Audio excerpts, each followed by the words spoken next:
Hello and welcome to the newest episode of Gut Spiller. This is a podcast where I speak to my friends in music about the ups and downs of being involved in music. And today, my first international guest, I'm speaking with Juan. Do you want to introduce yourself? Hello, I'm Juan from Mexico. I play in a band called Fumata and also Vinnum Sabbathi. And yeah. And you have a business that we're going to talk about. Yeah. I make cabinets, pedals, I repair amps. The business is called Tamayo Amp, like my surname. Yeah, that's what I do.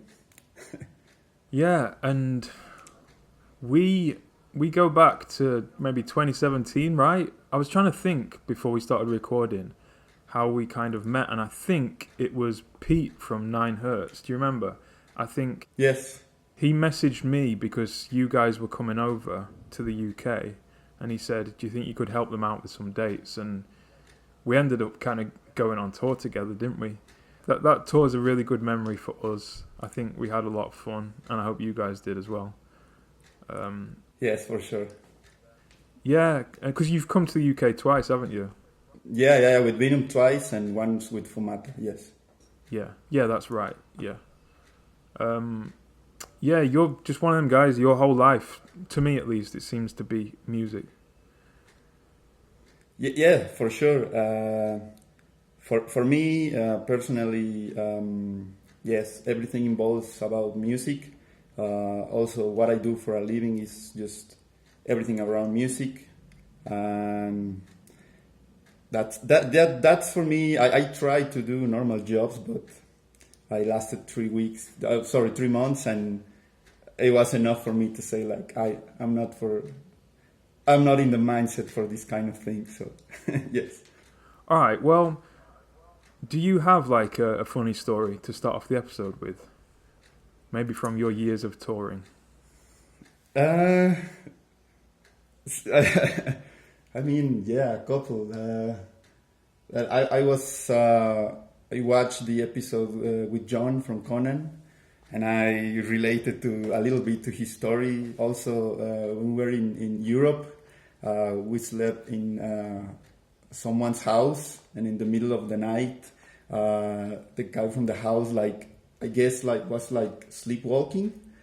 And he came to the room we were sleeping, and he started pissing on my sleeping bag. This is going to be it now. Yeah. Every episode, someone's going to have a story where they get pissed on. Yeah, that was a funny one. And I don't know, with Vinnum also, it was the first time we were so lucky because we didn't have any idea what we were doing at all. And I remember at least a couple of times police stopped us in Europe, and we were really nervous. But as soon as we said like, "Oh, we're from Mexico," they got so joyful. It's like, "Oh, Mexico!" and they started singing Mexican songs that I don't know. That was also a funny part of being on tour.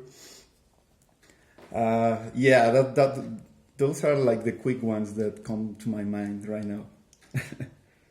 When you did that tour, it really was like on a shoestring budget, right? I remember you telling me that you had to save up for a very long time to be able to make it happen and fly all the way to Europe. And it was quite an extensive tour. Like you were on mainland Europe, and then you came to the UK as well. And you know, the guys who were working had to take time off their jobs. And I remember, I think for people in the UK going on tour, it can kind of be a little financial hit, but I got the impression for you guys it was like a real big deal. And I remember you even saying that you had to sneak out of your house at night because you didn't want people on your street or something to know that you were flying to another country, and it's just another level. Like,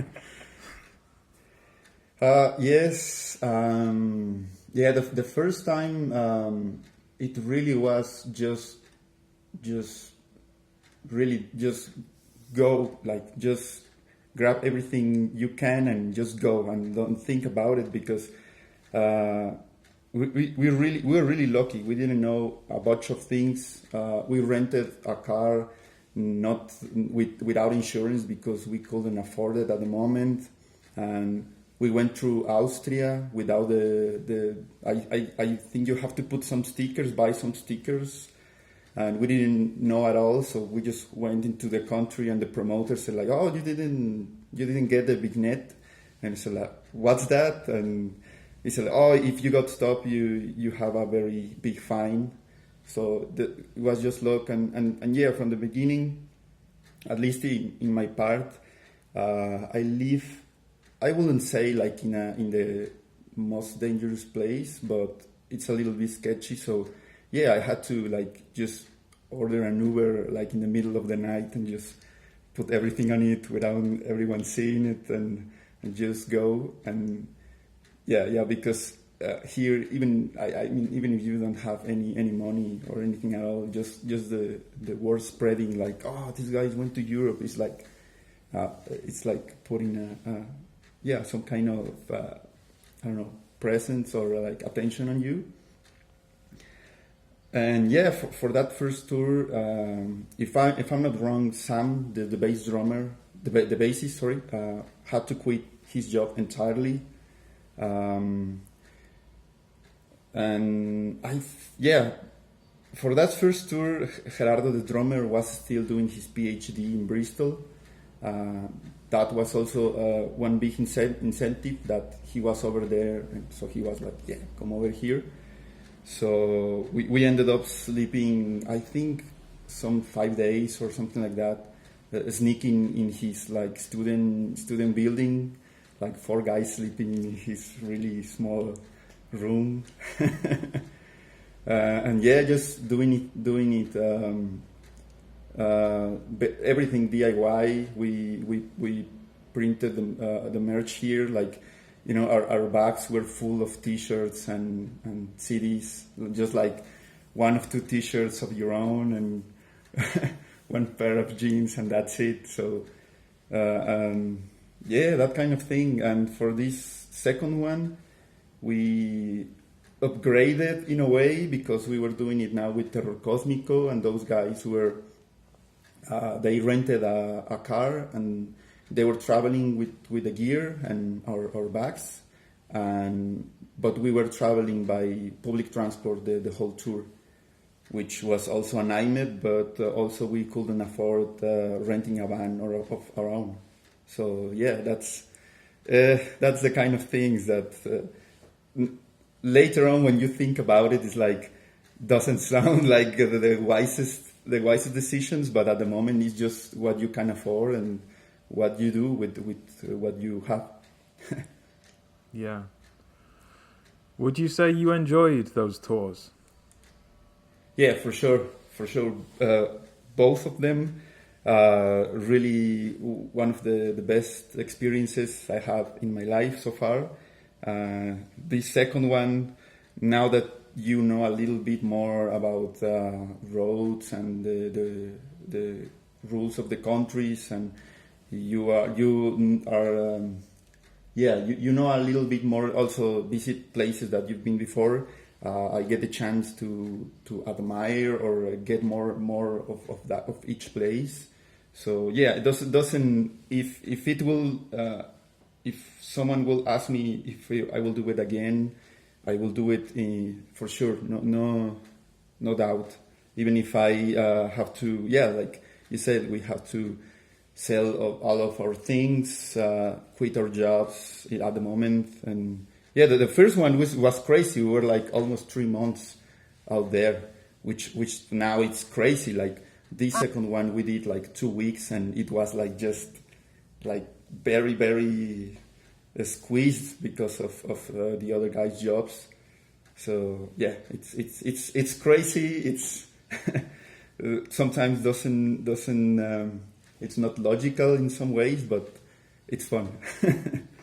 I feel like you did it at a good time. I mean, I think in my head, COVID is like that line. Obviously, COVID had a massive impact on everything, but I think other factors, cost of living, which are not necessarily directly related to COVID, and things like that have all made what you did in 2017, it would be even more expensive for you now, and probably not financially realistic.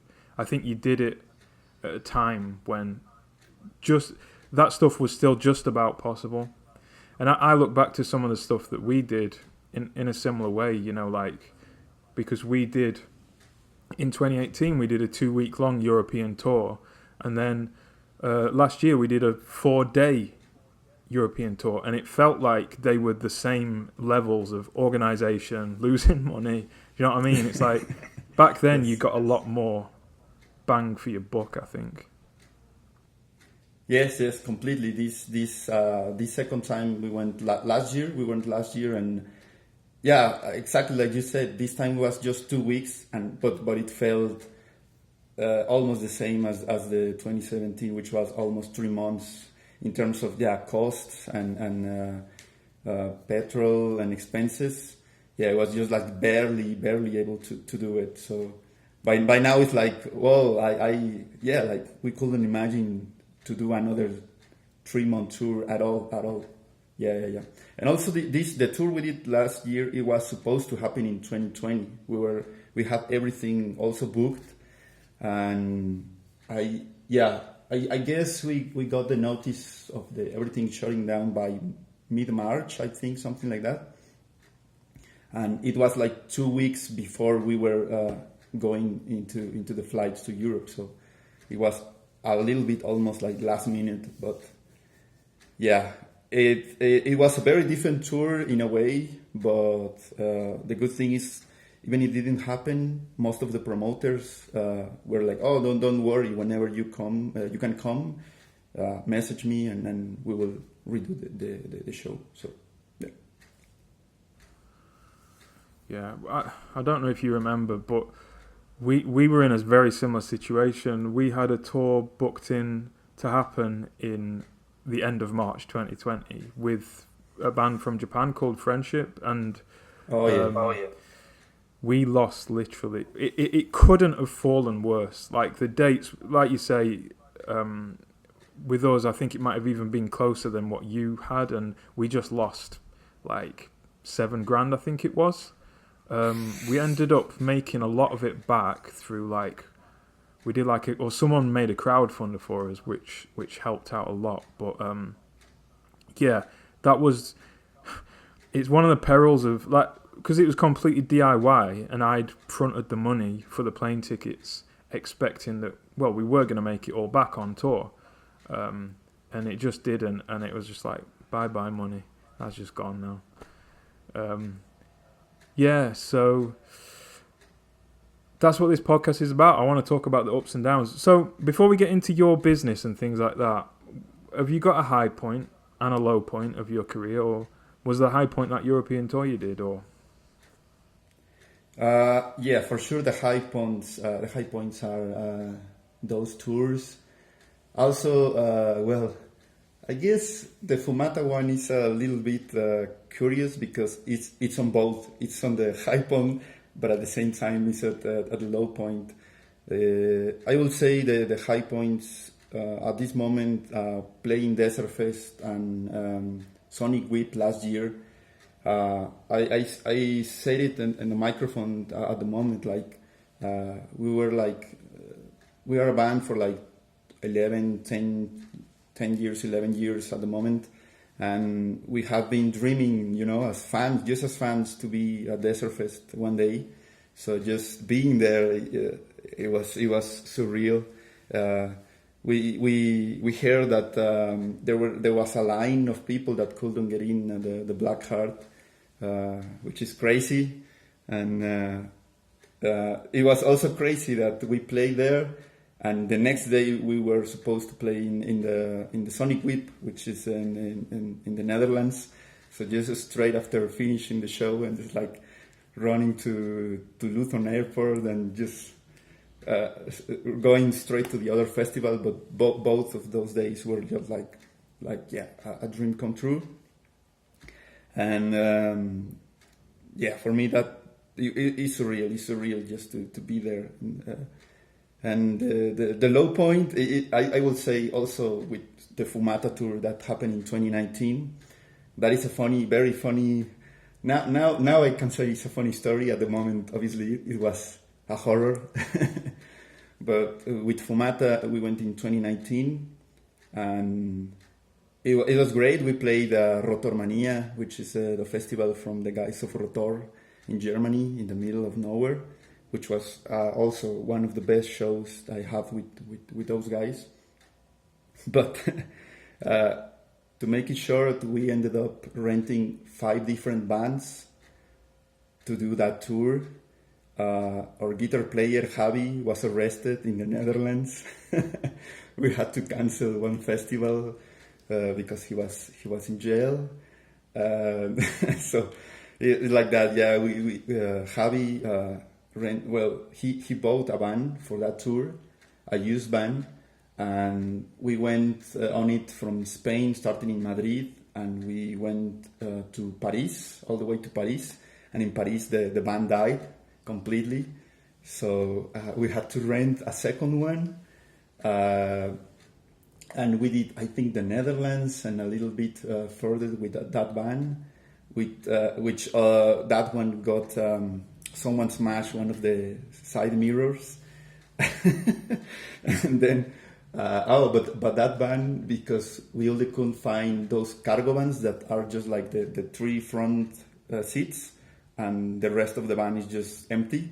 So half of us had to travel by train, and the other half on the van with all the stuff.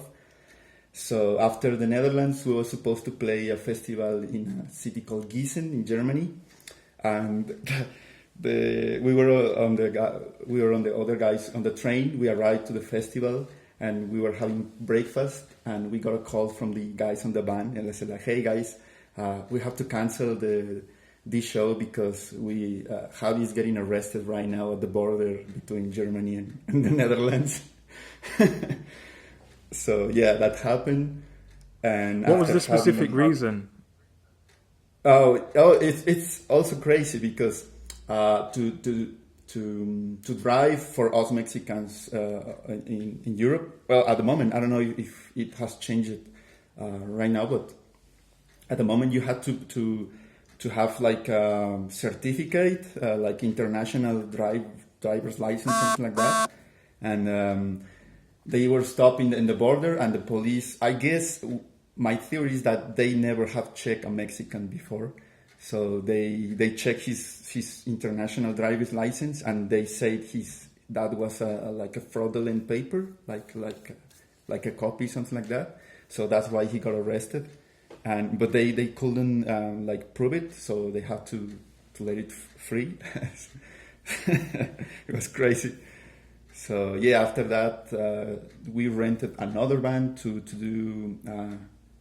We do Hungary and Poland, and we went back to Austria, and then we went back to the Basque Country, and then from then Javi and Nico, the guys from Terror Cosmico, drove that van back to Paris, I think, and the other guys rented another one to go back to Madrid. And then, we rent out. And by that time, the original one was supposed to be fixed. So it's like, we'll finish the tour on the original van. And on our way to do the UK shows, like, I guess not even an hour from Madrid, the van broke again. And we had to rent a different one. And that's the one we brought to the UK. We met there, you remember, at Leeds, I think. The Bad Apples, that I remember is closed now, right? I think so, yeah. So, and we couldn't enter to London with that band because it was a Spanish band. So we had to leave it in the airport, I remember, because of the green sound thing. I've had some annoying stuff happen on tour, but I think that beats it. Just that's it. At the DIY level, you're having to do everything yourself as well as play the show, and sell the merch and manage the tour, and it can just gets to the point sometimes where you don't want to carry on the tour. So fair play for keeping going as best as you could. Yeah. The moment when Javi got arrested, we said like, oh, that's it, we're going home, like, and we were like down, like, we have to cancel the tour, and it's like a nightmare at that moment. The day after Javi got out, we got a phone call with him, and it's like, oh, fuck it, now I want to see what else is going to happen. Let's keep going. Do you have like an ideal or a philosophy that you kind of bring to music? Like, why are you doing it? What do you want to do? What do you want to prove or show? Oh man, I guess this is a little bit of the cliche thing that music saves your life, but here it really is for me. I have traveled outside of my small town just because of music. I have seen places, I have met people that for sure I will not meet or be there if it was not for music. Also, in a personal way, I think that's the thing that keeps moving me. Just playing music. I guess a lot of musicians are familiar with just playing live. Doesn't matter if it's for 5 people, nobody, a full room. Just playing with your friends. For me, that sensation is what brings energy to me, and just meeting people, going places. Just here in Mexico, like just before going on tour with Vinnum, I have known like 2 states because of my family, and now I know a little bit, a big chunk of the country. So that's my main motivation. And especially with Vinnum Sabbathi, in a way, is I really don't like to. I like stoner and doom, but I'm not familiar or not married with the witches and Satan and all of that. So for me, it's I want to talk about science in a way, but also for me the real doom is not like witches or Satan of that thing. For me, the real doom is just go outside and see what's around you. Just turn the TV. In a way, science is good, but it's also turned in an evil way sometimes, and you can see the results just going outside. So that's what I want to talk about with Vinnum Sabbathi. And with Fumata, it's a little bit more visceral. It's more like depressive, and just talking about misanthropy and that kind of things. So both of those projects really are ways like to unload of all of the charges that we have, all the stresses and the things that we have on my life. So I guess that those are my main motivations for music. So, you've got a degree in mechanical engineering. Was it that really gave you the inspiration to start the amp business? I guess it gave you the knowledge.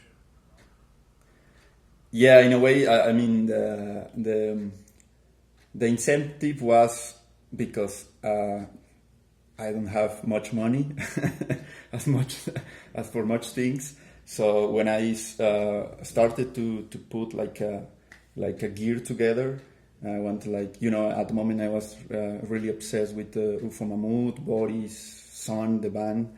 So and you see like these big walls of sound and amps and everything like that. So I said I want something like that.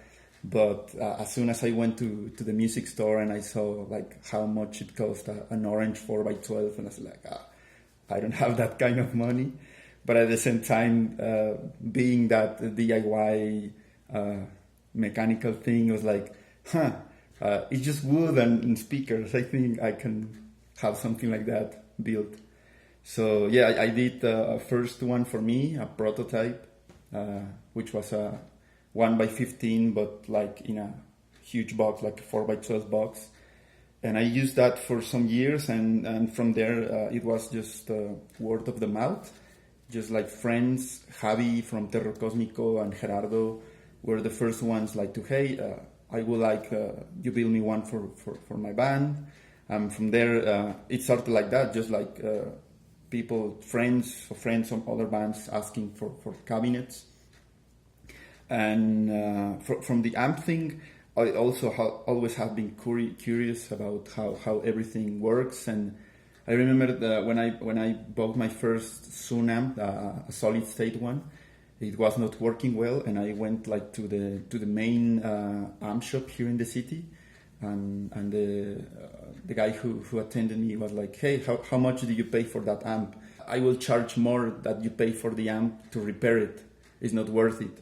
So, and I said like, I really like this amp, but so from there I started just like taking it apart and trying to repair it, and little by little now I can confidently repair those amps, and it's those are curious because there are some really popular amps here because there was a Mexican subsidiary of the brand Sun, and they make it here in Mexico, so there are quite common amps here, but also they break a lot, and since they are really cheap amps, some of the shops don't want to repair them. So I've been doing that not for the money in a way, because there is almost no money there, but a lot to document the history of the Mexican amps. And that's how I started, and I'm doing a pedal right now. It's called Fusonauta, and also in a way it's like I wanted to learn by myself all the things about doing a pedal, like the circuit, the chassis and everything. So that was the incentive, and yeah, now everything is doing it by hand here with a couple of companies doing some silk screen work and the chassis metal thing, but yeah, that's what I'm doing at the moment with the shop. You were saying kind of before the call, but it's not making you a load of money. Like, is it something you think you just need to keep growing and getting your name out there, and you hope to be doing it for a long time?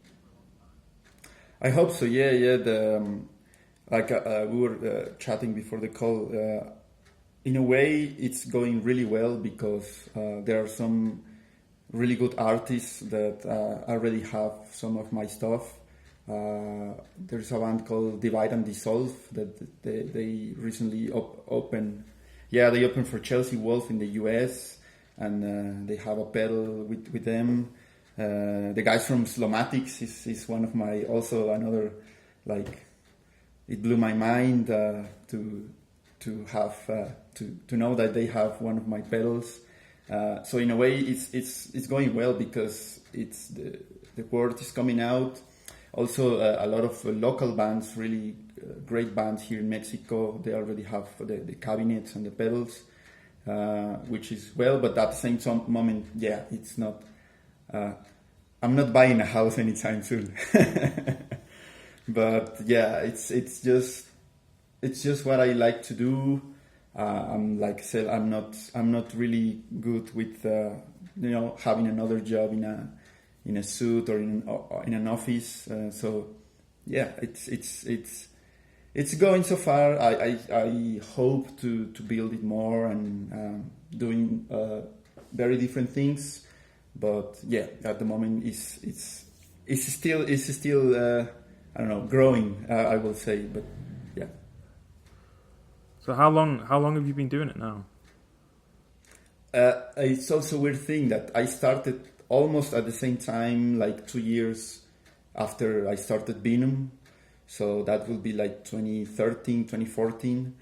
But I was doing it at the same time I was studying university and also doing Vinnum Sabbathi and all of that. But at those times, it was not like my main job. It was just a side thing. So yeah, but I think until maybe 2019, 2018, it was when I started really doing it more full time, and I guess last year or no, I guess mid pandemic it's when I really became my full time job. Do you think you offer anything that other brands don't? Have you got like a USP?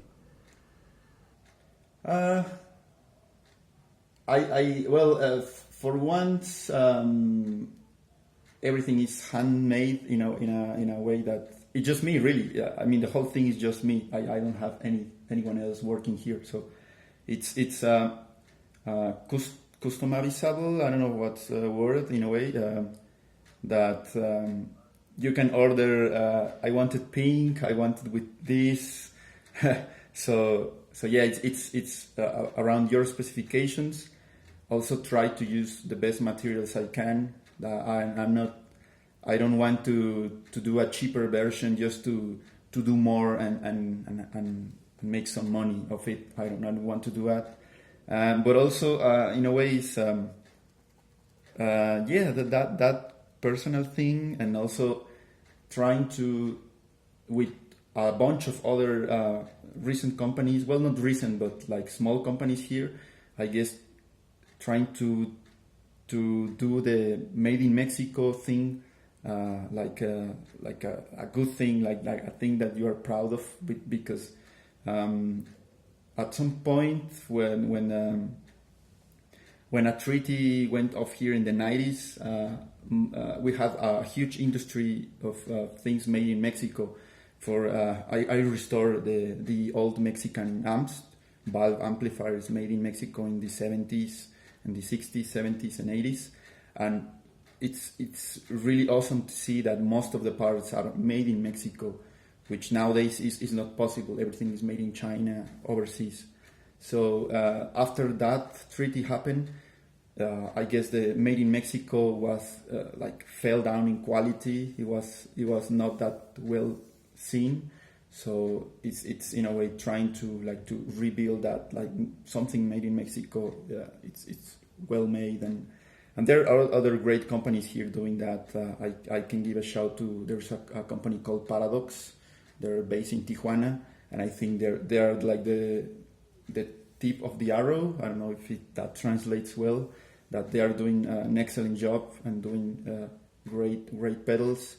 And there are other companies doing great gear. So I think that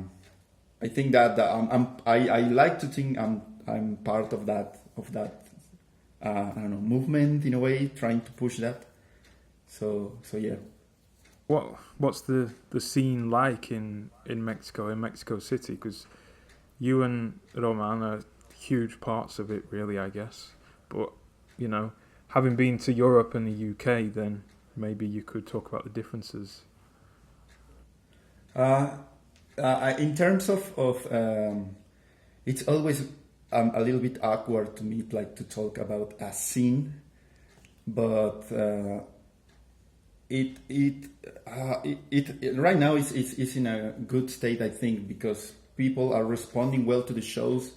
We have had shows like the last 4 or 5 shows, not just with Vinnum, but with bands from other friends, Terror Cosmico, Weedsnake, Fumata, with other bands. And the shows have been really good, really packed, which is a great thing. People are responding really well in that way. In terms of bands, we have really interesting bands all over the country. Yes.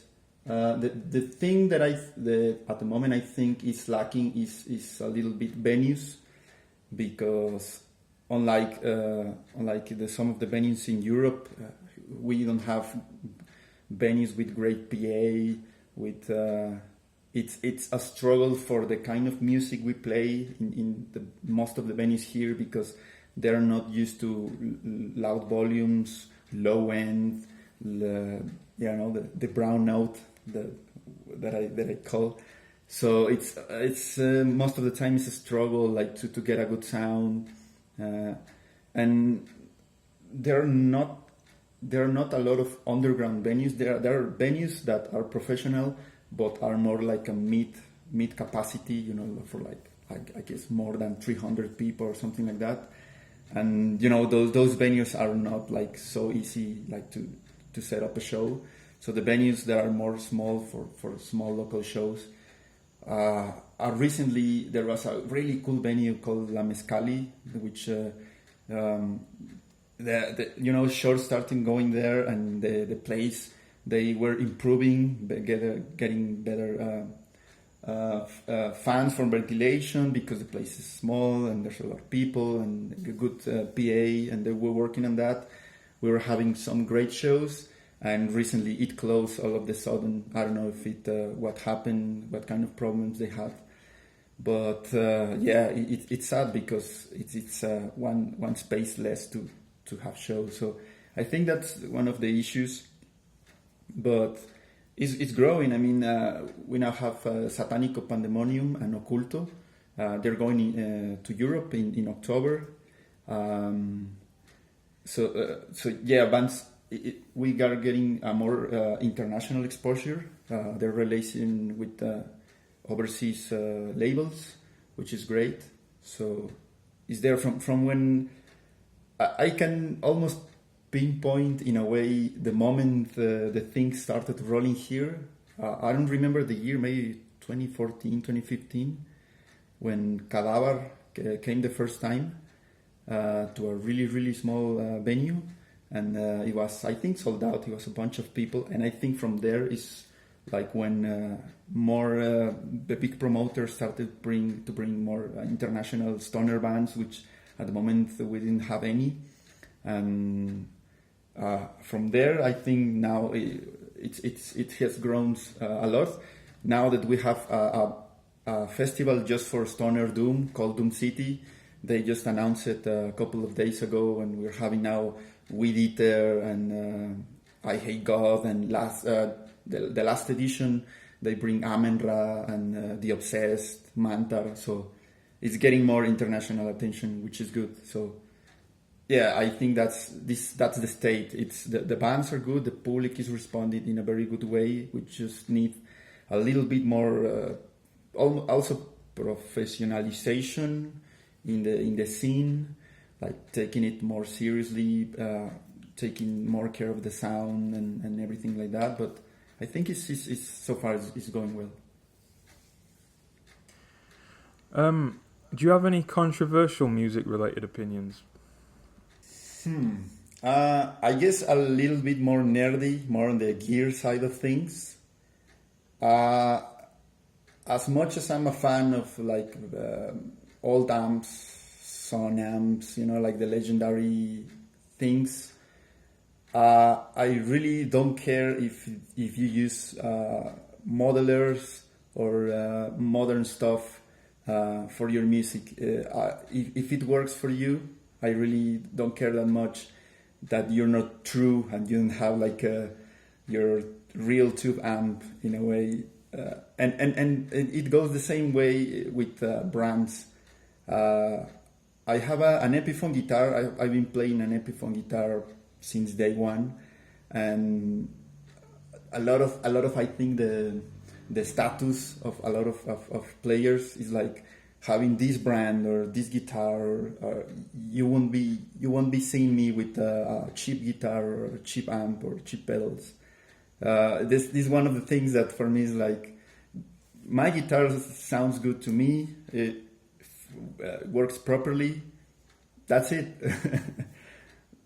I guess that will be my thing. Yeah. No, I can only imagine what it's like to be a guitarist, because as a drummer, no one really cares at all about gear. Like, people will laugh at you if your cymbals are like utter shit. Like if they're like the £50 cymbals, then you will get laughed at. But anything above that is okay. Whereas I think, like you say, with guitars and amps and pedals, it's like people just get kind of snobby about it. And I bet that's quite frustrating for you as well, because maybe you're producing gear that you know is like of comparable quality to another brand, but maybe people aren't interested because you don't have that brand, or I don't know. Yeah, the thing with most of the, or not most, but some of the clients is still that, like, I go back a little bit to the Made in Mexico thing, is like, just the brand is just like, but the Marshall one is is the Marshall one. I mean, I use the same or even better wood speakers, the same or even better speakers. And just because it is not like, it doesn't looks like a Marshall or doesn't say Marshall, it's like the prejudice, the prejuicio, I don't know, I remember. Prejudice. Yes. So that way, and also being more specific, seems like most of the metal guys or heavy guys are also stuck with the vintage 30 in questions of speaker selection. Everyone is like vintage 30. That's the holy grail speaker. It's like I offer a bunch of other speakers. There is like a huge variety, but everyone asks like vintage 30. So that's also like an invitation, like to get more sound with other speakers. But yeah, that's the thing, that you have to not educate, but like talk with some people. Like it's not just the brand, because I have seen it with some big brands that that I remember that I went to a shop when I was in Bristol, and I saw like a big brand amplifier, and it cost the same as it costs here, which is really, really expensive, and they're made in the UK. And I thought like, maybe in the UK they will be a little bit cheaper, and it was the same price. But my surprise was that when I turned it back, it said that was built in China, and it's like they're selling the brand there, because if I expect that price for like a UK built one, but if it's like the mass produced one, it's like no way. So yeah, I get it. No, that's a good answer. I've got a question about like sacrifices you've had to make for this life, but I guess unless you've got anything else that comes to mind, we've kind of already spoken about that, right? Or yeah, well, for us, I think, I mean, I like I said, like at the first tour, Sam had to quit his job. At the second one, it was funny because he was also like he was like, I think I will ask to my job if they will allow me like to go for 2 weeks off and then come back. But he said like, I don't think they will. And then he said like, technically I quit the job, but they say like, quit, and then when you come back again and we will rehire you. That's how I understood it. So yeah, that thing, I mean, in terms of money, in a way, fortunately with Vinnum Sabbathi at this moment, we were grateful, or we are grateful that the band can in a way like sustain itself in terms of like costs in recording and things like that. But that was like I will 3 years ago from here. Like most of the Vinnum Sabbathi, we had to put money out of our pockets. For this, the one we had last year, I had to sell most of my gear just to afford going there.